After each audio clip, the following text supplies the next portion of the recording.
welcome back to my channel. My name's Audrey. I'm 20 years old and I am on the autistic spectrum. So before we get started, make sure to like, comment, and subscribe and hit the notification bell so you don't miss one of my lovely videos.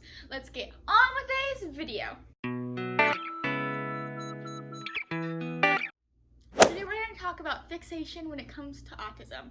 So a lot of times autistic people will get stuck on certain things or situations. So what is that? And what is it? And it kind of looks a lot like OCD, but it's not. I think OCD is very different because it has a big anxiety, I think, aspect and a big perfection, and things have to look and be a very certain way. Please correct me if I'm wrong. I do not know much about OCD. Please, if I'm saying something wrong, please, I love to learn. Just tell me. And so you hear a lot about OCD. Key here that it's almost a perfectionist, almost. Things have to be look and done a certain type of way. I am not a perfectionist in any means. Like in certain aspects I am. In certain things I like to be done a certain way. But if you give me a piece of paper and you tell me to draw a circle, I'm not gonna care if it looks perfect. I do not care when it comes to art, because that's just not something I'm good at. You give me, you tell me to clean if you see me cleaning my house, it's never cleaned perfectly. There's always a little bit of mess. I do my best. So I'm not like a perfectionist when it comes to that aspect. But there's certain things that I like to be done a certain way. Like I really like to be great at certain things, like at swimming, and I like things particularly done, but I wouldn't say I'm like a perfectionist in a certain ways, but in other ways that I am. Also, when it comes to the difference, it's fixation on like a certain topic often. So autistic people are known to have special interest. So a special interest is an obsession or fixation on a certain topic. Rosie!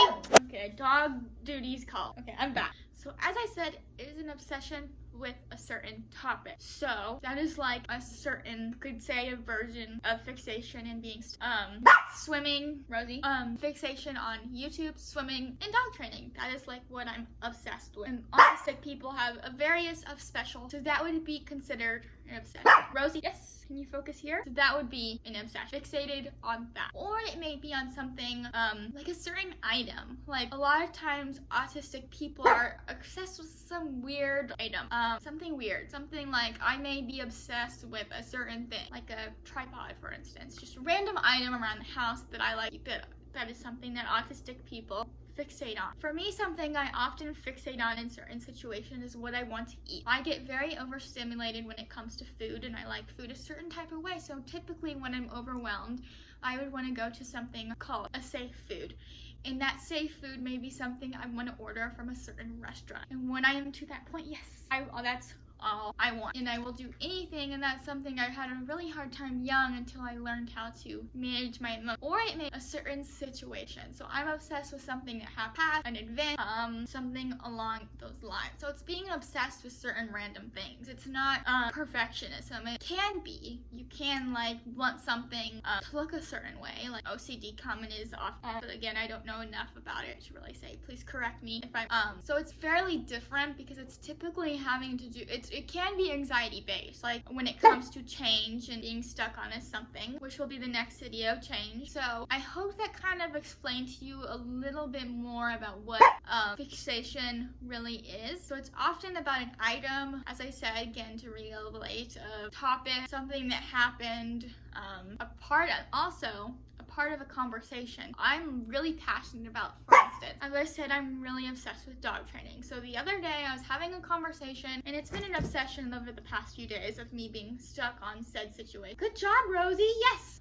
Obsessed with dog training as my dog is having a little meltdown. I'm going to do something that calms her down, but let's move on. So for instance, my obsession is, as I said, dog training, and that's one of the things I'm really interested in. One of the things that I'm really passionate about is doing anti-aversive methods. One of those would be a prong collar. Rosie, that way, so a prong collar is aversive, right? And for it to work, any aversive tool has to come some kind of discomfort or pain. And I don't agree with that. I don't like that. That makes me uncomfortable. And I don't agree with that at all. I think there's better, more humane training on. And my sister's like, I think prong collars are okay. And I'm like, no. And I'm get to the points of frustrated because I'm trying to explain to her why I dislike them. And she's like, no, I've done plenty of, if it wasn't my sister and if it was something I think I would have been able to handle it correctly, but I expected my sister being an extreme animal lover and how our family was, even though knowing that my mom used prong collars in the past with our Danes, that it would be okay. And she would be like, oh yeah, that sounds smart, and I agree with you. But she didn't agree, and that made me mad. And I was going to do whatever I can, Rosie, to prove her wrong. I'm like, you're right, I'm right, and you're wrong. Which is not the appropriate way to handle a situation. That is not how you have a disagreement or how that works. There's way more into it. But I was stuck on this conversation and proving her, you're wrong. Which if I wanted to tell her she was wrong, there was probably way better way I could do that. I could probably explain to her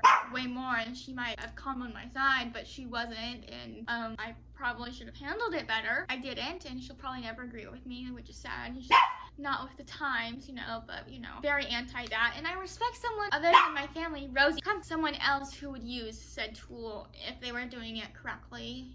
And I think good training is good training, but that it was my sister and I thought she would agree to me, it was very hard for me to understand and respect. So I got kind of stuck on the situation. So that, Rosie, come here, touch. I am sorry, there's something going on outside my window, so I'm trying to film this video and finish it and also manage my dog. So I hope you guys enjoyed today's video. Make sure to like, comment, and subscribe, and hit the notification bell so you don't miss one of my lovely videos. I will see you guys next week.